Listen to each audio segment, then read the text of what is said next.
This is our Thai to English translator.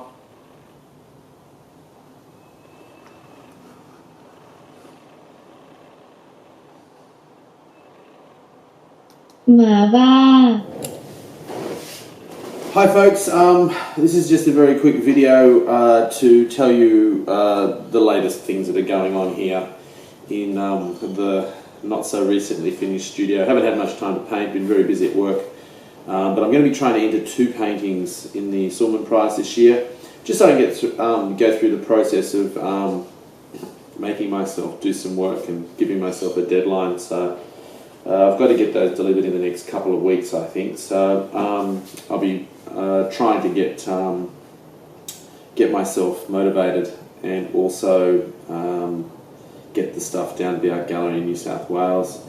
I'm not expecting a miracle. You have to be very hard-nosed about these types of competitions. You cough up the entry money and then you just keep your fingers crossed. It's a bit of a sweepstake. The work isn't particularly strong, I don't think, but which, you know, you can see people saying, well, why are you entering it? Well, hey, you've got to start somewhere.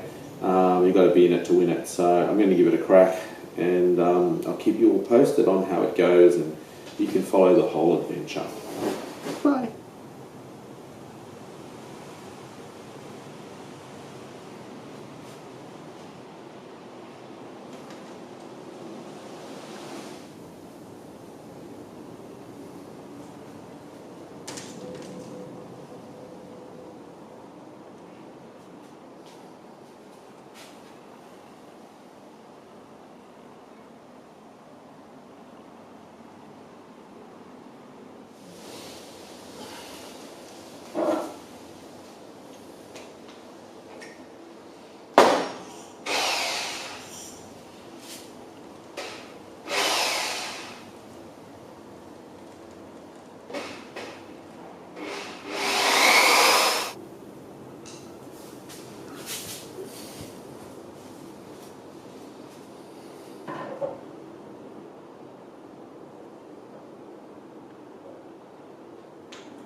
So that's our hanging system. I found these little brass hangers on another notice board that was coming down at somewhere where we work. So they came off, and they're sort of a nice thing to put on an older style cabinet like this.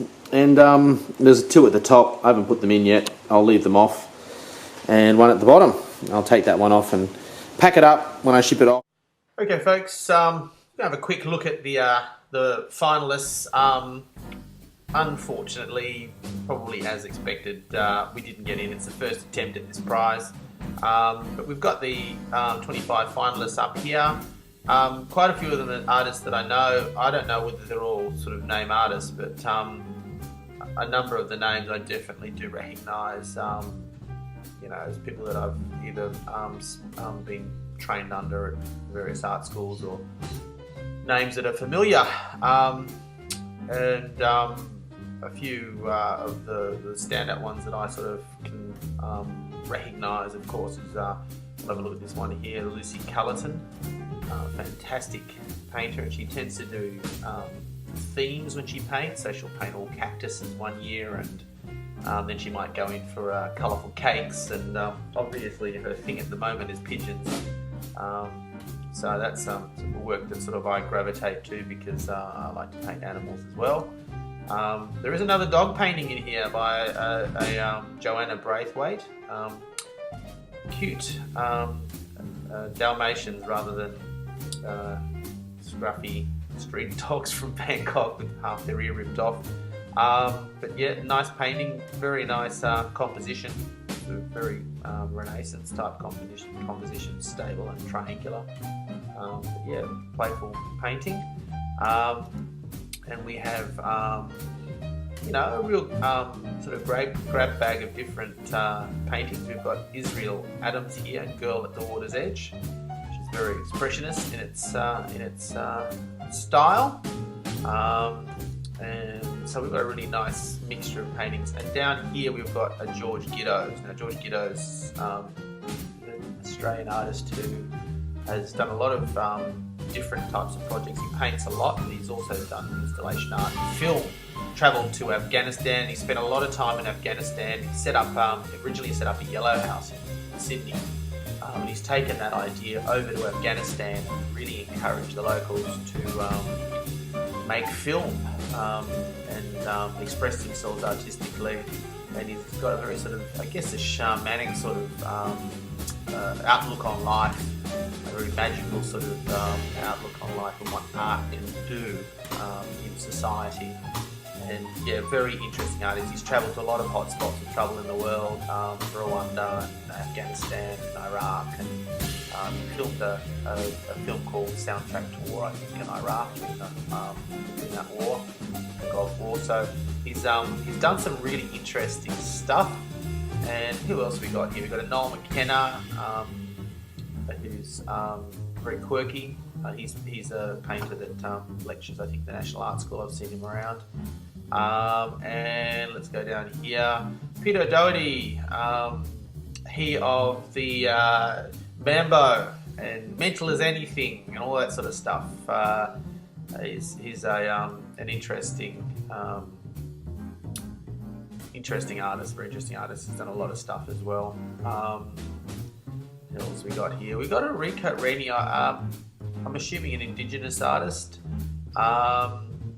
and yeah, very interesting painting. Hard-edged abstraction meets figurative Aboriginal art. It's just interesting. So yeah, nice, very garish colour scheme. And what else we got here? We've got Wendy Sharp. Wendy's won the Archibald Prize and many other prizes. A lecturer at the National Art School as well. So that's an interesting painting. Yes.